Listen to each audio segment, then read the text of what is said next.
നല്ല ദിവസങ്ങളൊക്കെ അതിനാണ്. നമ്മെ പൊറുത്ത് നന്നാക്കി അള്ളാഹുവിലേക്ക് മടങ്ങുമ്പോ പരിശുദ്ധരാക്കി മടക്കാനാണ് ഈ ദിവസങ്ങളെല്ലാം ഉള്ളത്. അതിന്റെ രാത്രിയിൽ അള്ളാഹു റബ്ബുൽ ആലമീൻ അവന്റെ അബ്ദുകളിലേക്ക് വരികയാണ്. ചോദിച്ചോ, ആർക്കാണ് വേണ്ടത്? ആർക്കാണ് വേണ്ടത്? ആർക്കാണ് വേണ്ടത്? ആർക്കാണ് പാപം പൊറുക്കേണ്ടത്? ആർക്കാണ് റിസ്ക് വേണ്ടത്? ആർക്കാണ് അലാ ഖദാ വ ഖദാ വേണ്ടതൊക്കെ ചോദിച്ചോ, തരാമെന്ന് റബ്ബുൽ ആലമീൻ. തൂബാ ലിമൻ റകഅ ഫീ ഹാദിഹിൽ ലൈല, തൂബാ ലിമൻ സജദ ഫീ ഹാദിഹിൽ ലൈല. ആ രാത്രിയിൽ നിസ്കരിച്ച ആളുകളില്ലയോ, റുകൂഇലായി, സുജൂദിലായി, ദുആയിലായി, ദാക്കിരീങ്ങളായി, ഷാക്കിരീങ്ങളായി ബറാഅത്ത് രാവിനെ ഉപയോഗപ്പെടുത്തിയവരെ തൂബാ തൂബാ.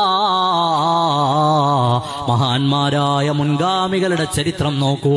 സയ്യിദുനാ ഉമർ ഇബ്നു അബ്ദുൽ അസീസ് റളിയല്ലാഹു അൻഹു അവിടുത്തെ ഭരണത്തിന് കീഴിലുള്ള രാജ്യങ്ങൾക്ക് കത്തയക്കുമ്പോൾ പ്രത്യേകം രേഖപ്പെടുത്തുകയാണ്, പരിശുദ്ധമായ ശഅബാനിന്റെ പകുതിയിലെ രാത്രി, ആ രാത്രിയെ വല്ലാതെ പരിഗണിക്കണം, ആ രാത്രി നല്ലതുപോലെ ശ്രദ്ധിക്കണം, ആ രാത്രിയിൽ നല്ലതുപോലെ ഇബാദത്ത് ചെയ്യണം.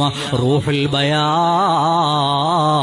ബഹുമാനപ്പെട്ട സയ്യിദുനാ ഉമർ ഇബ്നു അബ്ദുൽ അസീസ് തങ്ങളുടെ ചരിത്രം പറയുകയാണ്.